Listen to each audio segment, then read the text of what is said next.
So that we can get started, Wayne Tarken is an Agile HR coach that helps business leaders implement those Agile and leadership practices and increase organizational performance. He founded a consortium by the name of Agile HR, and this is a group of over 60 plus organizations that focus on developing Agile practices and tools, out of which tool came today, the IBIT DA. I might be screwing this up, Wayne, so which we're going to hear about today, which is a 7-step Agile developmental roadmap.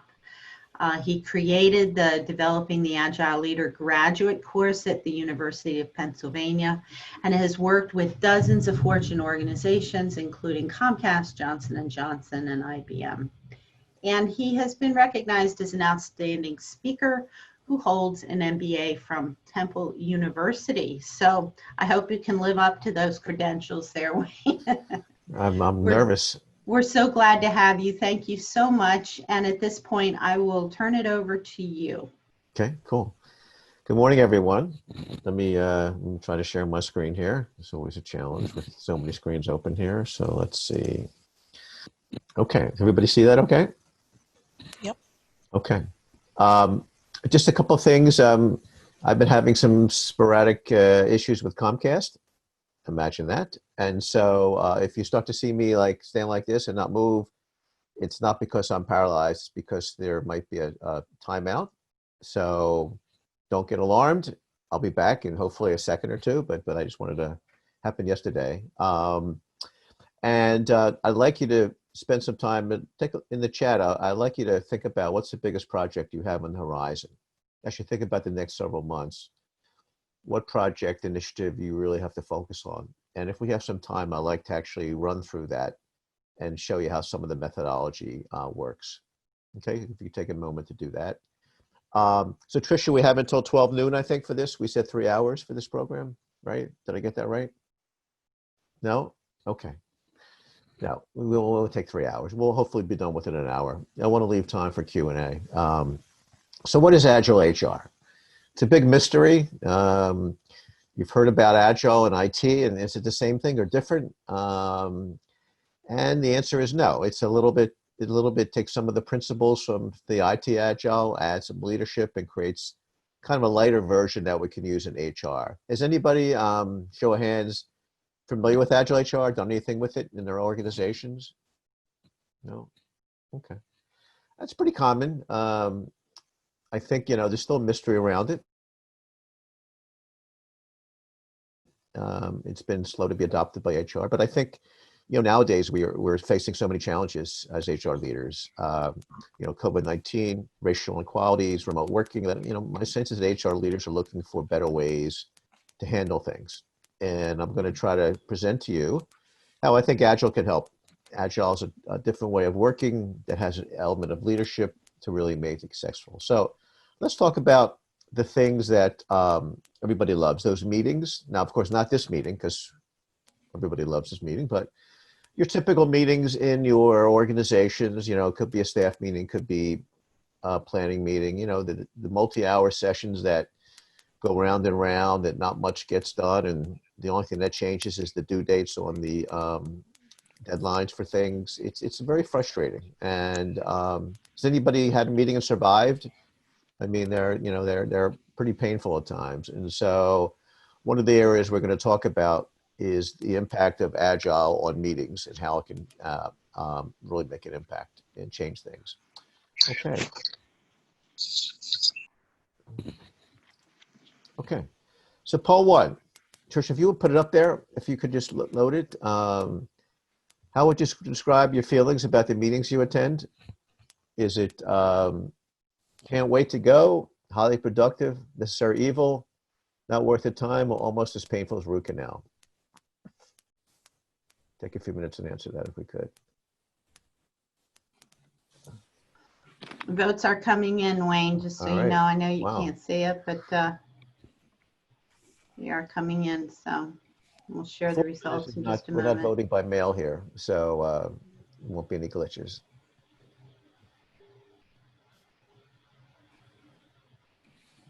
You let me know when you want to. Okay.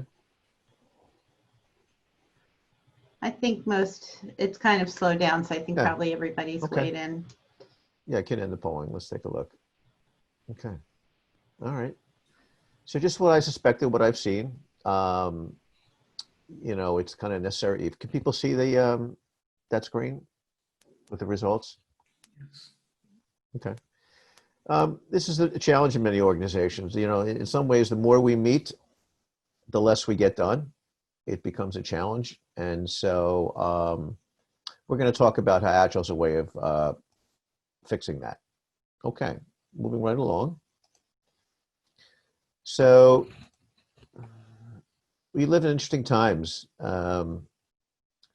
It's hard to describe, right? For those of us who've been around for a while, we thought that 9/11 was challenging. We thought that 2008 was challenging, and this is really challenging. And so I guess it's something that our parents or grandparents lived through.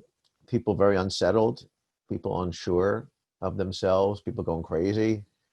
If you had looked at my Facebook group, you'd see in the same sentence, people were rational and totally irrational. It's just really a tough times. And then, we made plans to move everybody off, and then we made plans to bring people back, but that got stopped. And now the issue is, do we open school or not, or with the vaccine? And so it's a challenge. And I remember, early on, it was the highlight of my day was finding toilet paper in Wegmans. And so it's gotten a little better. Still can't find Lysol, but it's been a challenge. So do we really think this is going to be the last challenge we face? Probably not this magnitude, but the reality is there's going to be challenges that are going to come, and they're going to come more quickly. And so how do we respond to that? How do we, get better at handling that? Okay. So what problem are we trying to solve today? Really the goal is, how do we get better at responding to our current and future business crisis? Again, we're not going to avoid the crises, the challenges. All we can do is get better in our response. We learn how to deal with them. It's like Einstein said, definition of sanity, doing the same thing over again and expecting different results. We have to figure out a better way to handle the current as well as increased disruptions. And so how can we do that? So our goal, our practice, our data has shown us that when organizations leverage Agile and leadership practices, they have more agility and more responsiveness. They're able to kind of get better. Okay. So how can Agile leadership help? There's 8 areas we've seen. It may seem like magic, but it isn't. We've seen in organizations like ING, particularly IBM, parts of Comcast, Duke Energy, Vodafone, Guardian Life. There are companies that really have started to implement Agile and get pretty good results. And so I won't go through all these, but the keys are, it just really improves morale and engagement, which is a big issue. People feel more connected. Projects tend to be more successful, more aligned with goals. It just creates a better scenario for an organization. Why? Because we're changing the way we work. We're working differently. If you work differently, then the outcomes are going to be different. And that's really the goal here. So I've been doing this for about 3 years now, talking with a lot of CHROs and HR leaders and business people and people like yourself. And this past January, we had a course for graduate students at the University of Pennsylvania in their organizational dynamics program. And so we, as academics, as practitioners, as people like yourself, we really look at data. We want to figure out how we can do this better and how can we kind of improve the results of our HR projects. And so, we look back over the last 3 years and we came up with 6 things that really became apparent as people started to implement the Agile journey. Obviously, better understanding of the possibilities, better meetings, better communications, better morale, and we'll talk about that. They identified something they can do in their own lives. And my hope today is for you to have the same experience, that at the end of the session, you'll have some ideas you can use back in the organization. I don't know, many of you are inside, maybe some of you are outside, but I still think that as you interact with others in teams and things like that, even in Beacon, there's things that Agile can be helpful to. We'll talk about some of the Agile tactics and leadership practices. Agile tends to be very inclusive in times when we want to get more input from people, wider opinions about things. We call cognitive diversity. Agile has a way of doing that. It helps in creating new projects and ideas, and it's kind of has a forward-looking mindset. So a lot of the problems nowadays, we're so busy, we're only looking at the short term, today or tomorrow, when in fact we need to get ready for what's going to come down the pike. And so Agile, by the way it's designed, has a way of doing that. Okay, so how did we find that a way that we can take Agile principles and use in HR? So this is a representative of me a few years ago. When I was a kid, I always liked to build things. Tinker Toys, I think I'm dating myself. Most people may not know what that is, but it was just kind of a building set before we had technology and things like that. And I was always just tinkering, building, figuring things out. Tiger Woods has 10,000 hours hitting golf balls, and Wayne Tarken has 10,000 hours of building things. It's just who I am. And so I've always been curious about, how do we do that? It's in my DNA. So my curiosity has led me to do a lot of exploring. So I set out to, figure out how can we fix this problem of less than desired performance in HR, especially around projects, technology projects. We'll talk about a situation in a minute, but and I had a lot of challenges with this. And so 9 years ago, I took a slight diversion in my career. It was a tough time for me. Those year consultants, 2008, it was tough to make a living. There were days, you got to figure out who you're going to pay or not going to pay, and where's the mortgage going to come from. And so I said, let me try something new. And I went to work for IBM. They told me it was a little bit of IT, a lot of HR. And you know how it is when you start a job, they tell you one thing. Well, it turned out to be the opposite. It was a lot of IT, a little bit of HR. And so I became a Scrum Master, which is a project leader in an Agile Scrum setting. And I was actually helping build software, enterprise software for Brass Ring, which is way beyond anything I had done before. I've been comfortable with technology, did a lot of implementations, work with Morris and others in different kind of projects. But this is the first time I really got into a deep dive. And I was leading teams in Wayne, PA, in India and China on developing things. And, I immediately realized that Agile just did one thing I hadn't seen before. It just was a better way of getting things done. It took large projects and created a higher probability of being successful. And I said to myself, why can't we do this in HR? If we do it in IT and, the principles are close, why not, try it in HR space? And so, I had a challenge, and, oh, dogs are barking. Am I talking too fast? No, just kidding. So I figured, how do we, move this get this into human resources? How can we change the mindset here? So, so let me just, we're out of sequence here. 1 second. Okay. So after leaving IBM and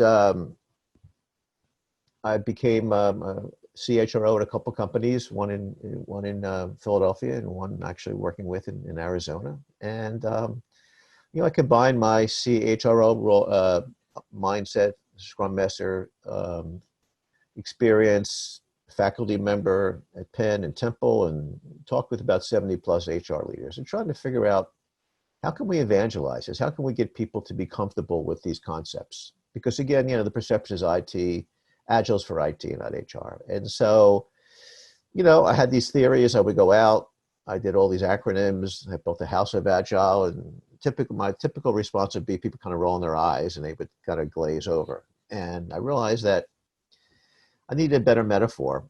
And so one day I was listening to the financial news on TV, and Gina Rometty, who was the CEO at IBM when I was there, she was talking. And she was talking about EBITDA. And, after struggling for 6-7 months to come up with an acronym, it just hit me, that if we have a EBITDA that measures the financial health of an organization, why can't we have EBITDA that measures the agile health of an organization? And so, as you can see, we came up with these 7 principles. And we're not going to have time to go through all these, but some are tactical, some are strategic, but they all have a critical role. So let's go into talk about a few of them. Do we have any questions so far? Trisha, haven't seen anybody. If just stop me if we do. There's comments, Wayne, not so much questions. Okay. One, Mikeda had shared and I'm not sure what these were in response to if you asked a question, reviewing existing programs and processes through the lens of DEI, Yep. Okay. increasing access, mitigating bias. Okay. Louise contributed. There's comments. Do you Okay. want just the questions? So or? no, I asked people to put in, some of their projects. So when we get to a little farther along here, I'm going to ask you to repeat them, and maybe we'll pick one Okay. to focus on. Okay. Mm-hmm. So EBITDA.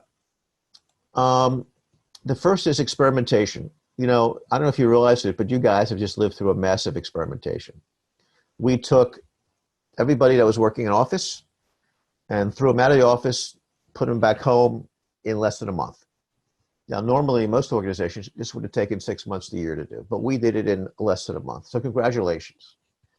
Now, what the problem is now is, how are we going to sustain that?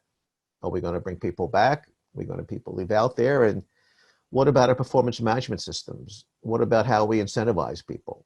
We have to create an environment where we have practices that sustain this experimentation mindset. Because if we don't, we're going to go back to the old way. And then when the next pandemic hits, we're going to have a problem. So when I say experimentation, I talk about creating a safe environment where people can feel free to bring things up, where people have asked the right questions, where have hyper-inclusivity, if I could say the word, just creating a place where we encourage experimentation. Now, this is foreign to many organizations where, we haven't really preached that. And quite frankly, we've developed our teams to focus on the way things were in terms of structure and process and things like that. But now we have a different environment. So the challenge that I see in many organizations is, do you have the right people on your team? Do you have the right systems? Do you have the right policies? We've moved people off, but have we adjusted those things to make that work? We're reactive. We're talking about different scenarios. As one talking to someone who works at a bank, they establish 17 protocols, and every day there's something else that comes up in terms of a safety issue or a customer issue. And so, and those are important, but from an HR perspective of managing people, what kind of system changes, what kind of talent changes have we used to do that? Okay.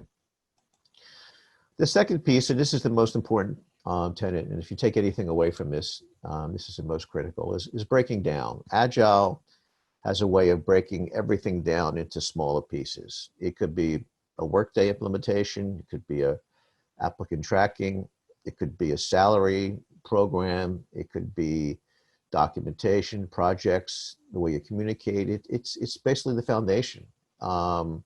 Everything we do is breaking a big thing into small things. So if we look at this boulder, right? It's a big boulder. One person's trying to push it, not likely to happen. And so this is typically like a project. How can we move that boulder up the hill? Well, we break it up. We break it down to small pieces. And then on the right picture, we just incrementally and iteratively build it. We put the first row down, and the second row down, and the third row down until we get to a wall.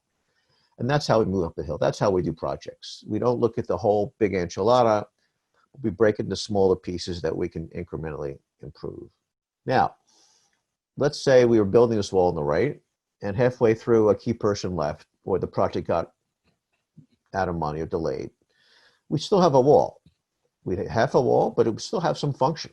And that's the beauty of Agile. It creates sustainable improvements that don't go away. I call it the hit by the bus scenario, where a key person, and you've seen this in the organization, a key person leaves, gets promoted, and the project dies and starts over. Agile prevents that. It creates sustainable improvements that enable you to incrementally improve things. And so if you had half a wall, you can go back and finish it at some point in time, not start over. And that's one of the key elements of that. So I apologize, out of sequence here. So I like this is where I like to kind of go into breakout rooms, and we have what 15 people, I think. So maybe we'll do 4. We have 22 Okay. people, so I was thinking 4 per room. Okay, that's fine. So you're not going to see this when you're in your breakout room. So I want you to spend about 5-10 minutes on. I should think about your organization, what you do on a daily basis, what processes, programs, projects, communications, documents can be broken down into smaller pieces that you can incrementally, iteratively improve. Yeah, you guys might want to take a picture of this or just write down ideas so that when you get in your room. Okay, so do you want me to go ahead and, okay. So how much time, Wayne? Let's take about, let me look at the calendar here. We have, let's take 10 minutes if we could. Okay. All And right, then we'll go guys. back. And if you could have someone volunteer someone to be a spokesperson, we just want to go through some of these and see what people have to say. Okay. Okay, so we'll see you in about 10 minutes, guys.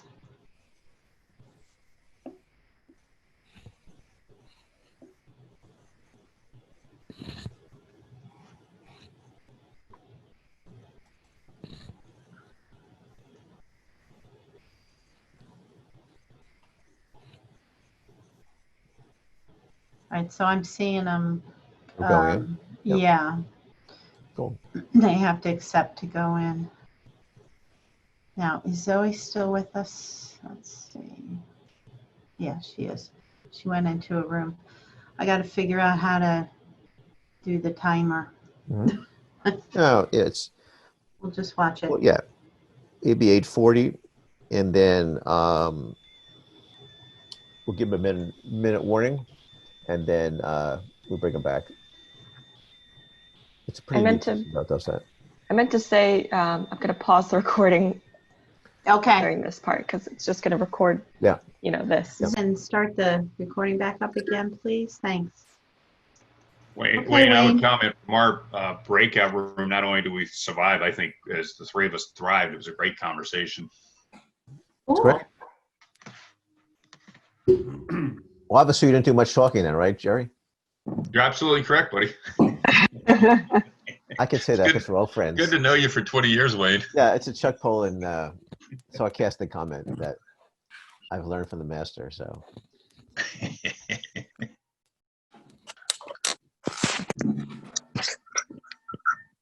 All right. So Jerry, since you volunteered, what were some of the things you found in your group? Are you the spokesman, I assume? No, actually I wasn't. I voluntold Makeda because she had a great thing. So Makeda? Sure. So wait. Somebody just mute themselves.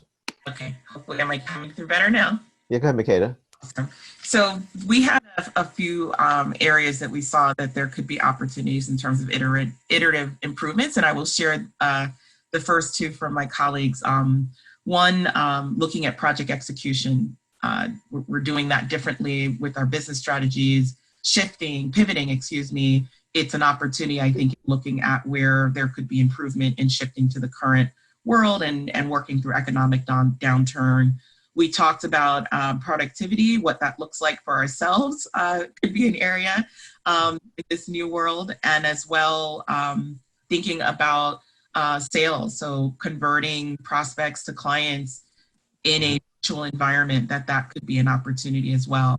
And then lastly, as I mentioned in the chat, some of the work I'm doing with my clients is looking at key people, processes, programs that shape the employee experience, and how do we begin to pressure test those, or even I almost want to say reimagine them, is that ensure that access isn't limited and bias is removed. So those were some of the thoughts from our group, and it was a really great discussion, as Jerry mentioned. Cool, great. Thank you. How about the next group?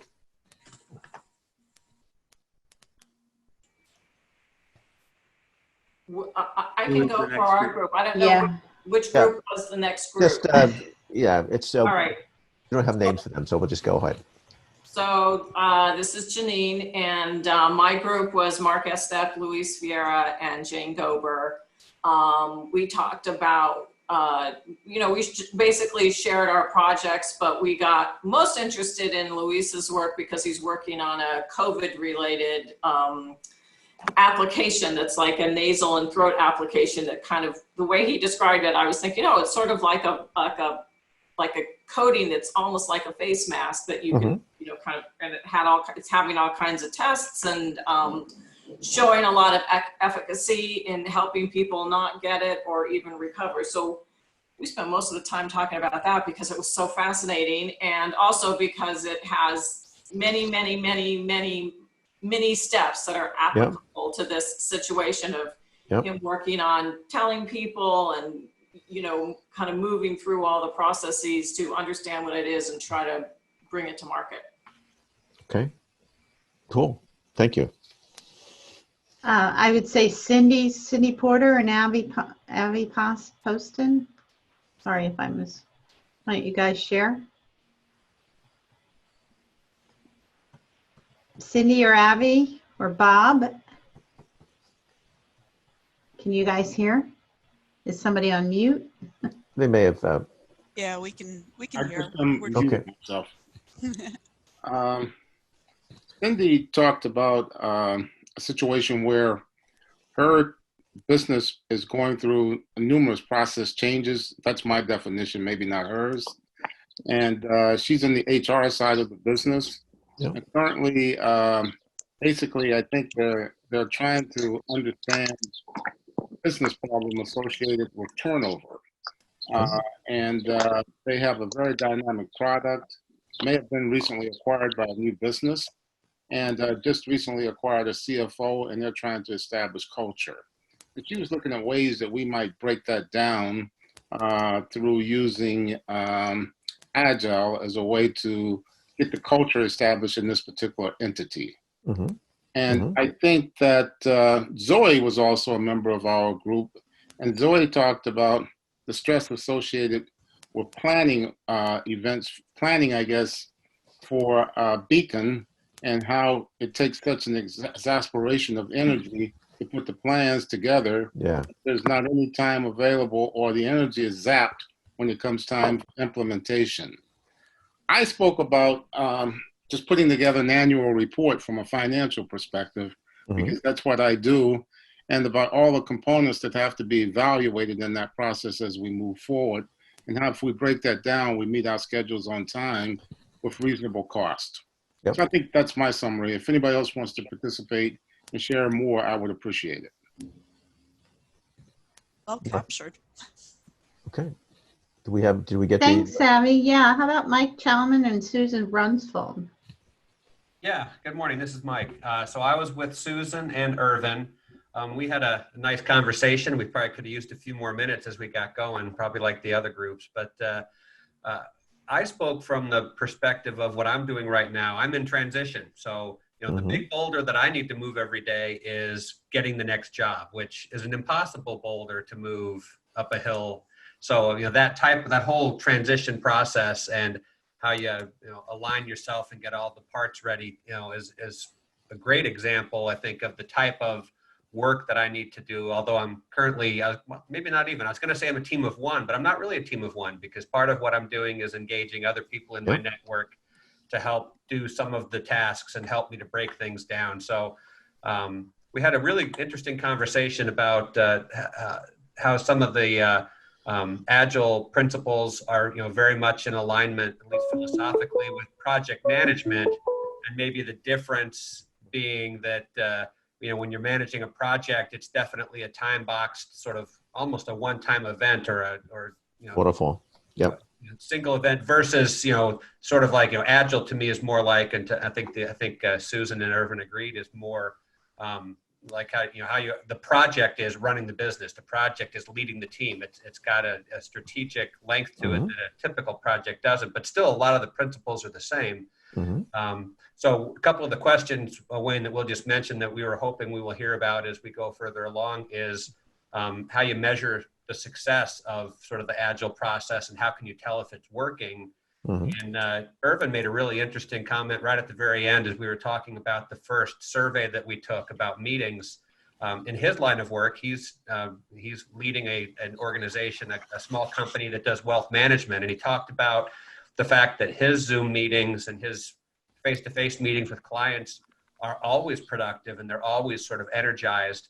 Clearly the difference is when people are talking about their financial future and wealth. So maybe part of what you can touch on as we go along here, Wayne, is sort of how do you inject that level of sort of commitment, and how do you make sure that people are embracing the topic with that same level of enthusiasm when they're talking about a work issue versus, their financial future. So those are the things we covered. Okay, that's really Thanks good. so much, Mike. Appreciate it. And lastly, Matt Snelly, Mona, and Morris and Newell. So our group discussed several different ways that we could implement Agile principles into projects that we've worked on. Mona talked about a variety of different projects, from sales and marketing to supply chain, customer service, and merger and acquisitions, where she was able to break down the larger project into smaller pieces. Mm-hmm. And Morris especially discussed the idea of something like an ERP implementation, where you have so many moving pieces that it's difficult to avoid having the one big bang at the end, but that it's possible to implement Agile practices in the smaller increments leading up to the larger implementation. And then lastly, I described an HRIS project where a Workday job architecture was implemented in a 3-year term. But even then, the audiences that are affected would be divided up, and the deliverables that we created and the ways we interacted with them were based upon these smaller populations, so we could manage them more easily. Matt, did Morris let you get a word in edgewise? I was pretty, yes, he did. Actually, I was asked to share first. Okay. Thanks, well, there's a first for everything, so that's good. No, this is really good. Really some great ideas, and I'm going to get to some of these a little bit later on. So again, as you can see, the goal here is to take a big boulder and make it into smaller pieces that you can incrementally do things. And you mentioned Workday, not to pick on Workday per se, but I was working with a company, 6,000 employees. They had spent, I think, $5 million in implementation 2018 and another $5 million in 2019. And we're about to spend another $5 million in 2020, and it wasn't working. And for a variety of reasons, primarily because people weren't talking to each other and they weren't solving problems and things like that. So it's very common. And when you have a big project, it's hard to, you don't celebrate successes. People are just kind of on and involved, and it's kind of drones on, and it's kind of somewhat demotivating. So we'll talk about a solution for that in a second here. Okay, great. Okay. So, many organizations start their Agile HR journey by, hosting an awareness session. They review the key principles, and then they have a task force and program committee, and they go out and they get a sponsor and they put a group together and they go out off their own, and they get really happy. They come back with some ideas, but then things die. It really is not sustainable. And we were curious about that. Just as you can't learn to ride a bicycle by reading a book, you can't learn to do Agile by going to seminar. You have to kind of do it. You have to get out there and do it. And so, we looked at EBITDA, which made sense, but then we thought, how do we actually make it a little easier for someone to kind of start and get working with it? And we looked at parts of people's day. What do you do on a regular basis? And if we could apply some Agile principles to what people do every day in a little way, then I think we can get them to be more agile and more practice, more using the principles, and it's easier to scale. And so let's take a look at some of the 6 that we found. Okay. So again, this is more of a tactical level, but with any strategy, you need to have good tactics to make it work. And so if you're committed to implementing Agile, you need to really focus on these 6. There could be others, but how we meet, we have meetings. We talked about that. I'll talk to you how Agile improves that in time. We'll talk about all these, but the key is we're going to take some typical work practices and we're going to apply Agile techniques, and by definition, we'll become more Agile. So let's look at those meetings. We had the feedback from the poll. Nobody really looked forward to them. Most people had some, less than productive explanations for that. So, what's the purpose of meetings? We want to share information, keep everybody, aware of things. But to me, the most important reason for meetings is to solve problems quickly. Okay, we meet to solve problems more quickly, and that doesn't happen in most organizations. Again, here's a typical example where it doesn't work. You have a weekly staff meeting. You have 8 people in the room, business partners, CHRO, whatever. Each get a deliverable. Business partner A goes out. The next day, she runs into a problem. And, we're all trained in HR to come up with solutions, not problems. And so she tries to solve the problem, can't. So Tuesday turns into Wednesday, and then Wednesday turns to Thursday. And before you know it, next Monday comes and she hasn't really done anything. So we're behind the whole week. And this happens all the time in organizations. It's why often the only thing that changes are the due dates in the deliverables. So Agile is a different way of doing that. It takes those long once-a-week meetings and creates shorter daily 15-minute meetings. It's called Scrum sessions. So we meet 15 minutes on a Monday and a Tuesday and a Wednesday, and we ask 3 questions. What did you do yesterday? What are you going to do today? And what problems did you have? So go back to the scenario with the business partner. On the Monday, she went out and she had a problem on a Tuesday. On the Wednesday, they would have identified the problem in the group and they would have come up with a solution by Thursday. Versus what happened was she didn't do anything until the following week, in which case you lost the whole week, let alone implement solution. And so the beauty of Agile is it takes problem solving to another level. It really helps you solve problems more quickly. And that's really the issue with technology is you have problems. You're going to have problems come up.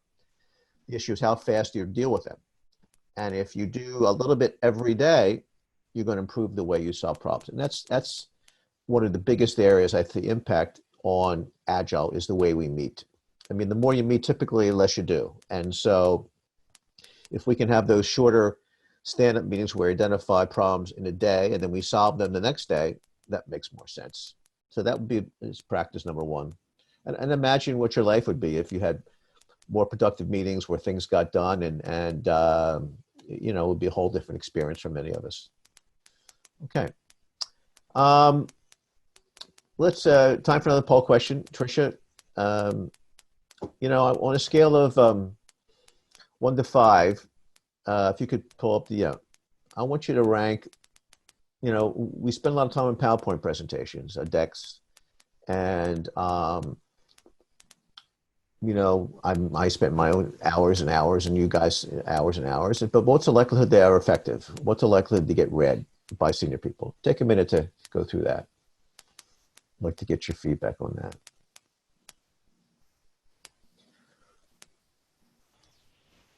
So the votes are coming in, Wayne. Yes. Still moving around a bit. Okay.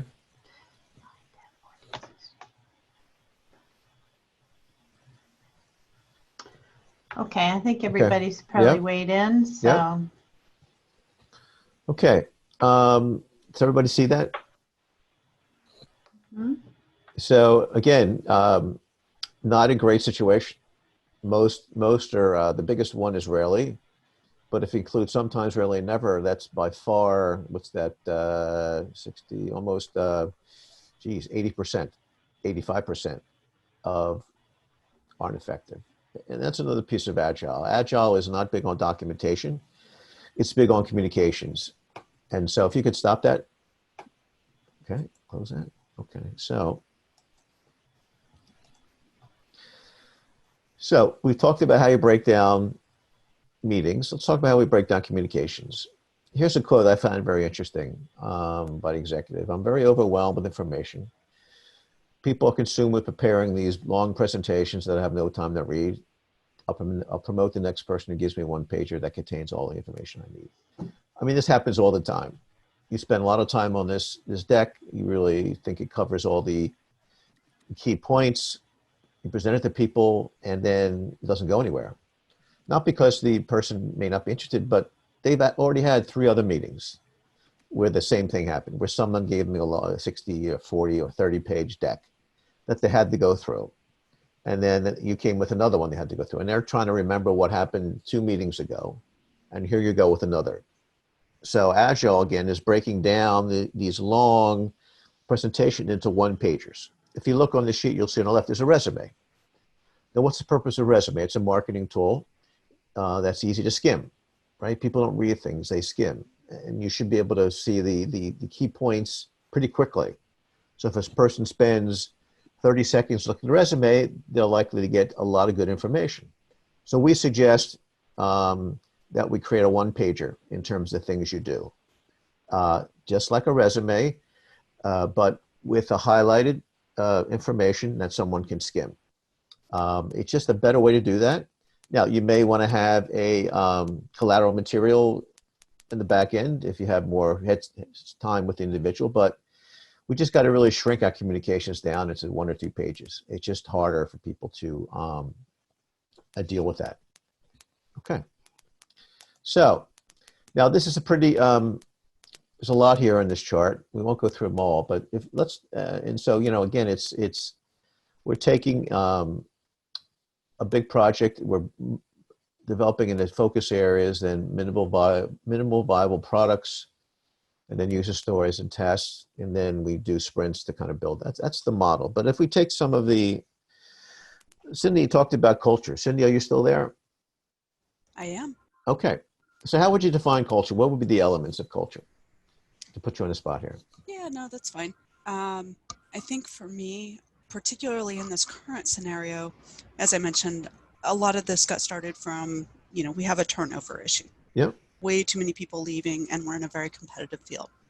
So people, when you ask them why, they often say it's the pay, you know, but there's always something more. So as somebody said recently when we were talking about it, we haven't defined things and really kind of given people a reason to stay. So it's those intangibles. It's it's what we value, what's important to us, and having that be alive in such a way that people connect to it and they understand what it is. So it's not that we have a good or a bad culture right now. We literally, you know, when I asked the previous head of this business what the culture was, the response was, we don't have a culture. So that was very telling in and of itself. Obviously, philosophically, I don't quite agree with that. Yeah, so we all have a culture. Yeah, exactly, whether we're conscious of it or not. All right, so let's look at this second here. If culture is a big issue, what the targets would be pay and what's that? Did someone say something? Okay. So Cindy, I'm thinking let's break this culture thing down into 2 things. So I think the one would be pay in terms of the target, and the other one, you said you haven't defined things. Is that reason to stay? I guess, right? Yeah. Really getting clearer on what we value, you know, and how we want to operate day in and day out. Okay. So let's assume that's a target. Getting clearer on value. How would you divide that into MVPs? How would you further divide that? Yeah. So I think thinking about that particular piece, it would be, you know, what we're trying to accomplish as a business. Yeah. And how we want to engage employees to do that, you know, bring them along to help us achieve those goals. Yep. It's also understanding what's important to our employee population. Yeah. Or that population that we're trying to attract and retain. Okay. Okay. So all good areas. Let's talk about how to engage employees. How would you further subdivide that? Yeah. I think some of the current thoughts are, you know, it's starting with, well, in our particular example, it's kind of starting with the senior leadership team. we recognize that it's a team that hasn't really gelled and come together as a team. They're good in their individual areas, but bringing that broader team together. We also just had a change, got a new CEO. Yeah. So now it's also, kind of bringing him into the mix and his vision. Okay. He's also being challenged to globally integrate our business too. So we've got to take a bigger, broader. So it's some of those things getting clearer at those highest levels, but then having those leaders able to engage with their teams, with a clear vision. What are we trying to do? How do they,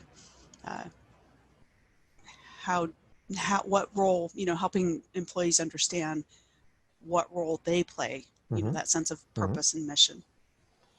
Great. You did a great job. Thank you for volunteering. Sure. So what have we done here? We've taken a big kind of amorphous thing about culture and we started dividing it into manageable pieces. And so we've gone through a couple iterations here, and we probably would need to go through more iterations until we get things to where we can handle it. And so I just wanted to illustrate that that's how we break that. That's how we plan. We look at the big thing like culture. We look at the components that Cindy talked about, and we break it down further. So of all the things we've talked about, whether it's D&I, whether it's a new product, the same methodology applies. You take a big thing, you break it into smaller pieces, and then once you go as far as you can in terms of breaking it down, that's where you kind of schedule the work. They're called user stories, which is a way in Agile that we get things done. So thank you again, Cindy. I just wanted to show everybody this is how we do that. So we're taking a big thing and making smaller pieces here. Okay.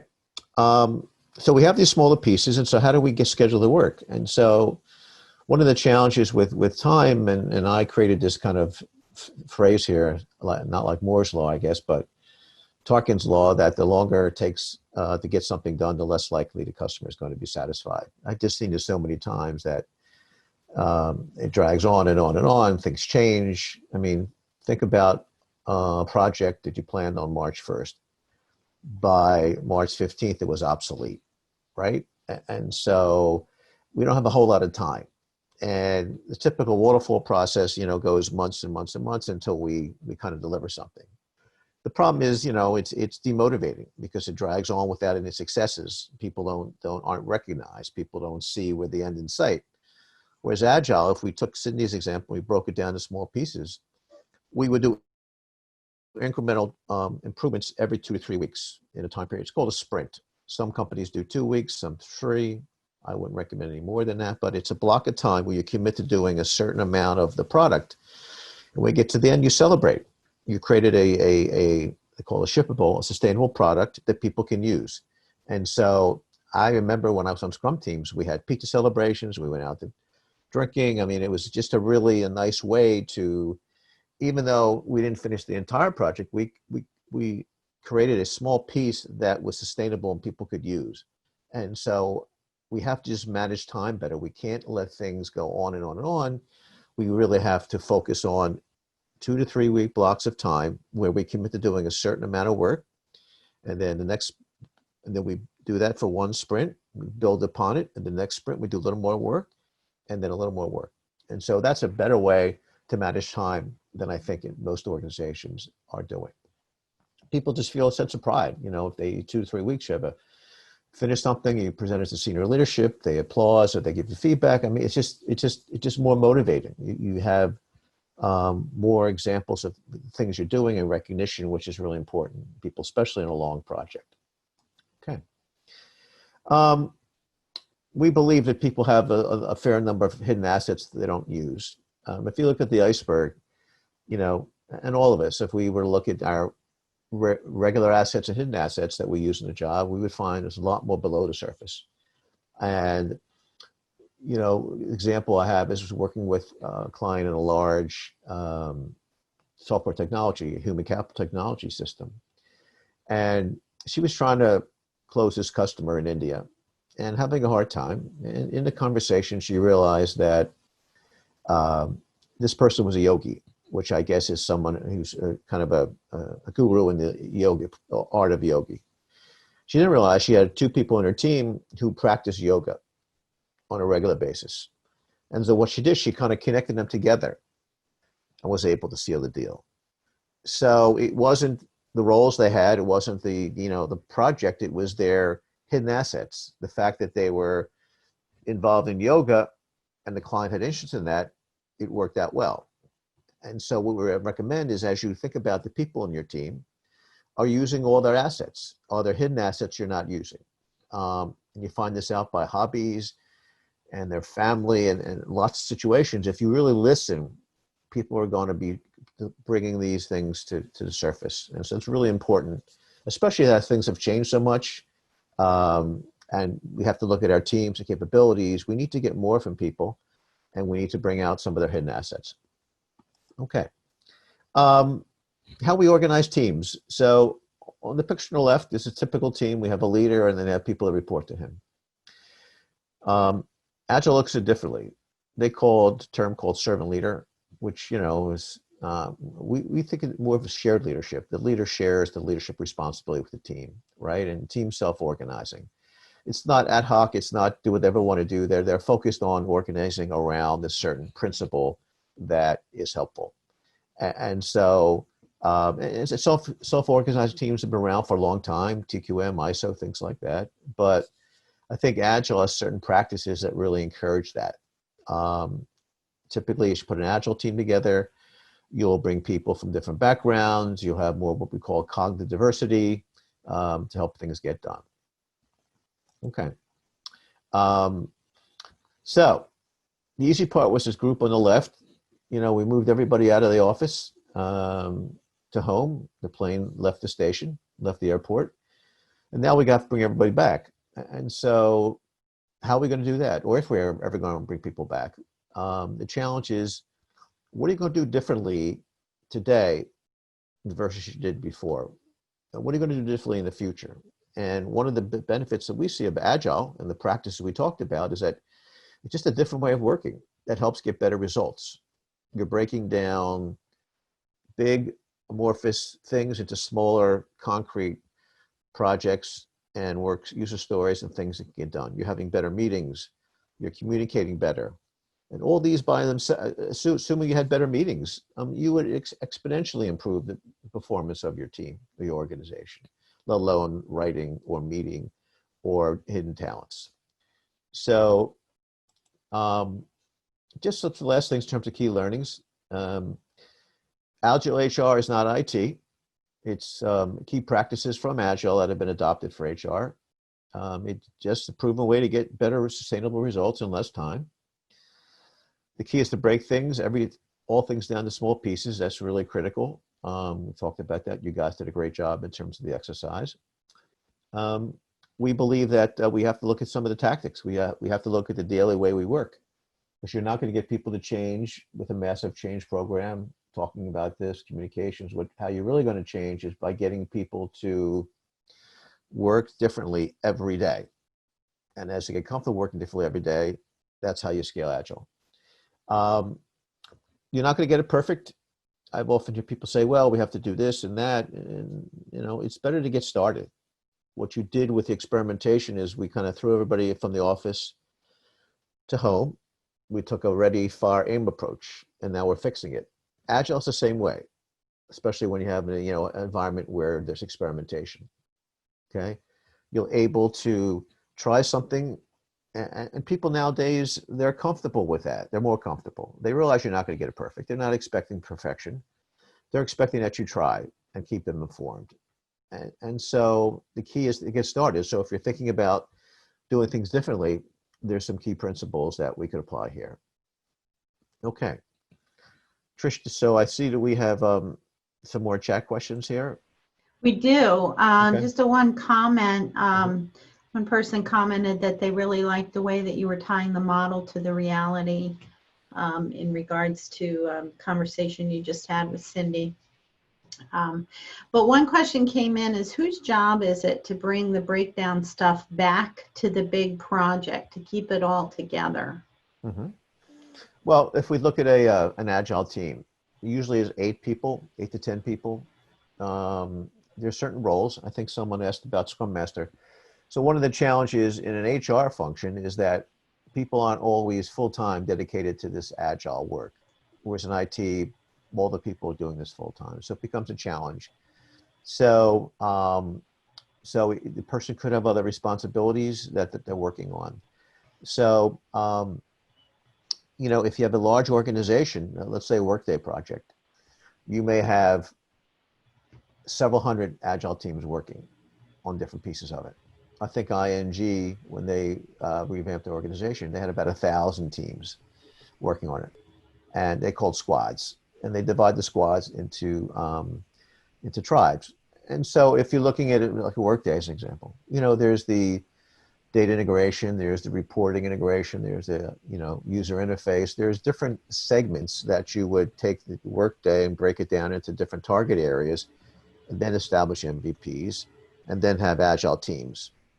There is something called team of teams, and where there's an overseer, someone who kind of manages that process. But you know, teams are reporting. They're talking about their velocity and the successes. They're demonstrating that, so it kind of scales up. But it is a massive undertaking. I don't recommend going large. I recommend starting on one team with one project, like what Cindy talked about. And Cindy's project may have 2 or 3 teams. I would start with those, learn how to do it. Then if you have, let's say, 3 teams working, you would see the commonalities where someone on the top of it would be able to add some feedback. Maybe you have a database, and so not each team needs a database person, but you can call in someone who can provide that resource. So that's how I would divide a large project up. Okay. Another question, how do you stop scope creep when the teams are on their own? Scope creep, that never happens, right? Scope creep is a problem. The challenge is, you know, how do you break down the work? And do you break down the work into small enough pieces that you can do work within a sprint? And Agile, so in other words, if you have again, back to the Workday, if you're doing reporting integration, you know, you're having a small team that works on that, or multiple teams that work on that. Agile also involves the customer, which I didn't mention before. There's something called a product owner in an Agile environment, which represents the voice of the customer. And so this product owner meets with the team every day. So during that 15-minute session, they participate. They'll approve what you're doing. They'll suggest changes. And so the scope is going to happen, but your scope is going to happen at the beginning of the project versus the end. It's much more expensive when your scope change comes after you've done a lot of things. So by having the voice of the customer, the product owner, in the daily meetings, they're responding, you're doing things according to their requirements, and so you prevent the scope creep. Now, sometimes things happen, you know, that you can't avoid, so it's going to happen. Sometimes you may want to reduce some of the commitments. Sometimes you need to spread overtime. The things are going to happen. So I don't want to say this is a hard and fast rule. You have to be agile, flexible. But I think by you know, by breaking it down and you know, deconstructing work and figuring out how much time it needs to get things done, and then scheduling it, I think you can prevent some of those. Okay. Next question. How do you measure how well the Agile process is working or not working? Are there typical KPIs or other measures? Mm-hmm. Yeah, there's Agile has a fairly rigorous measurement system. I didn't want to get into that because that can be a little overwhelming. It's you know, when you develop a user story, you estimate the level of effort involved, and you figure out how long it's going to take. And then you may have 1,000 user stories. And as you figure out the level of effort each, you come up with a quantitative way to visualize that. And then you have what's called a velocity burn down chart, which you take 1,000 things you have to work on and you eventually burn it down to 0. And so if you work on 10 pieces of the project, you'll show a little bit of velocity. The next time you'll work on 20, you'll show more velocity. And so that's how you do it. That's a precise quantitative way. Qualitative, you'll see it in the morale. You'll see in the engagement. Typically, we'll use Kanban charts. We'll reports in terms of colors. Green is on time, red is delayed, yellow is iffy. And so at the end of every 2 to 3 week sprint, you'll be reporting on where user stories are. Is it going to be completed? Is there going to be problems? So there are specific criteria to use, but I didn't want to go that deep, but you can do that in Agile HR. All right, another question, and then we can just open it up for comments or whatever for folks. We have about 10 minutes left on our time.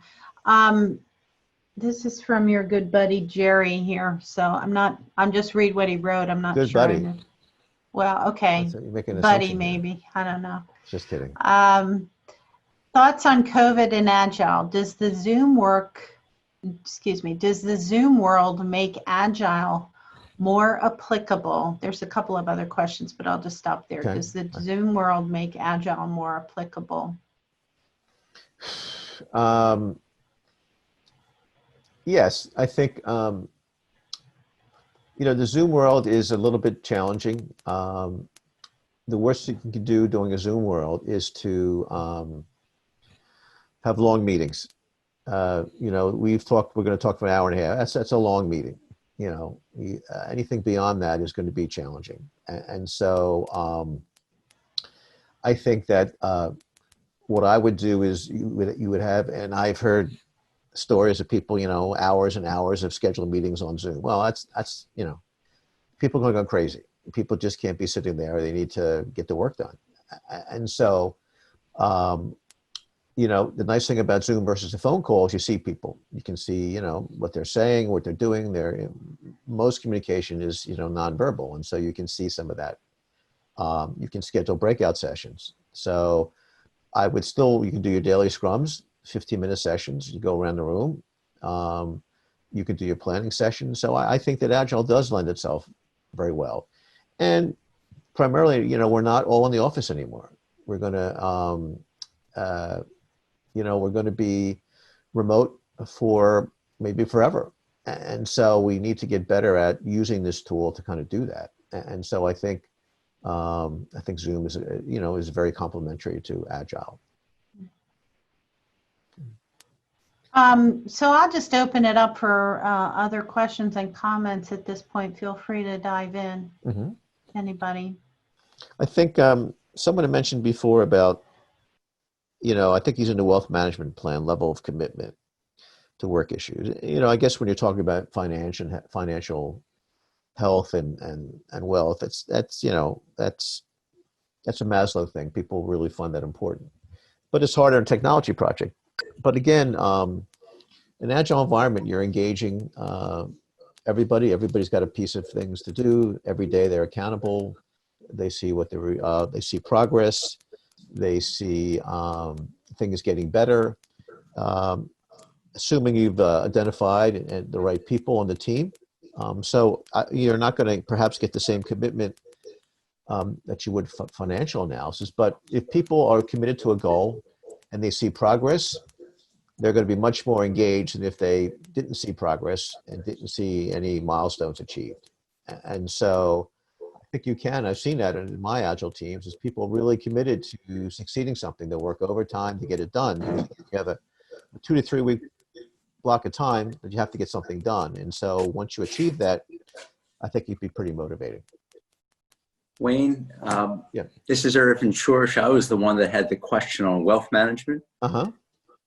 I run an 11-person wealth advisory firm in Huntington Valley. And my comment in our breakout session was, I'm one of the few that said the Zoom calls are working out well. And I've changed the focus from talking about the nuts and bolts of creating wealth or how to invest to what's troubling you. What are your stumbling blocks? Tell me how you feel, because everybody's feeling shut in, bored, or that life has become awkward. And my question is, since our whole view is as a fiduciary firm, meaning we put the client's interest ahead of our own in all cases, is there something within this system that you could recommend that would be useful on a small level as we go forward? Because this is going to be at least another 6 months from the way things look before we go back to whatever the new normal looks like. What tips and techniques do you recommend so we can have even more invigorating and meaningful relationships with clients?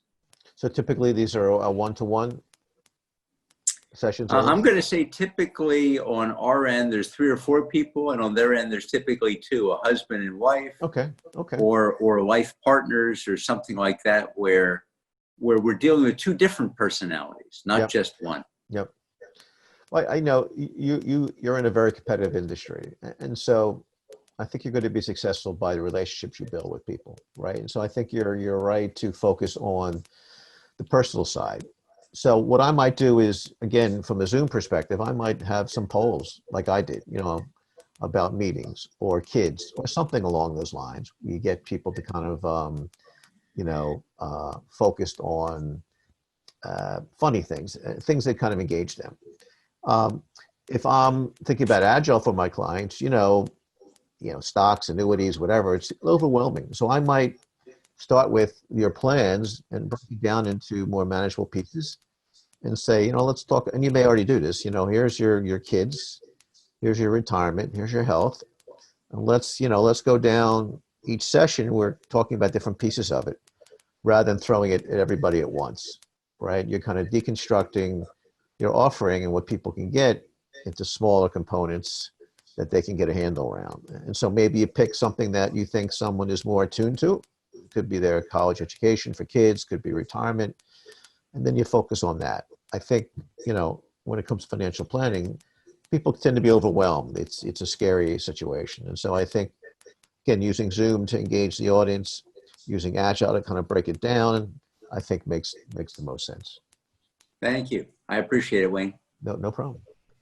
Wayne, it's Trish. One thing I've seen happen here when I started getting introduced to Agile and the tech teams I was working with, there was a premise about the need to be co-located. And then when COVID broke out, I was connecting with some of the Scrum Masters and everything, asking them, because I had never felt personally that people needed to be co-located to get great work done. And but they were so rigorous and reinforced. No, you have to be co-located. We need to restructure the office, have everybody co-located, Yep. And interestingly, they're like, yeah, this is kind of flying in the face of what we've always said, because we're still being very productive. It was just interesting to me. I mean, it's a good point. A lot of companies before this, I think IBM had made a decision to bring everybody back in some certain areas. Now it's the opposite. I mean, there's no question, if you're in an office with several people and you have a problem, it's a lot easier to go over to someone and ask, what do you think about this, and bring in other people. But again, we don't have that luxury anymore. And so we can certainly do a Zoom chat. It's a little more complicated. It's a little challenging, but we can get used to it. And I think companies have, especially when we're having people all throughout the globe, in India and China and the US and LA and Philadelphia. It's the way of the world nowadays. And so we're going to have to get used to it. Again, if you could be co-located, it's certainly better, but given the reality situation, I think this is the next best thing. And I think that we're just going to learn to use Zoom and other tools, Teams, whatever, to be able to kind of interact people on a regular basis. I think we're coming up on our hour. Wayne, did you have any, there's lots of chats coming in, by the way. Great presentation. Have to run, but great presentation. Thanks very much. Really enjoyed it. We have just if anybody has as you see in the slide there, we have an Agile readiness tool. Just reach out to me if you want to get a copy of it. Just some basic questions, a survey that you can use to, help you figure out where you are. We also, slides will be available for that. Again, we're evangelizing this. We believe in this. We need your help. We can't do it ourselves. We're looking to create a big ecosystem here with our consortium, with Beacon. So join us, help us kind of promote Agile as a way of working in HR. Beacon is the premier executive networking organization serving the Mid-Atlantic region.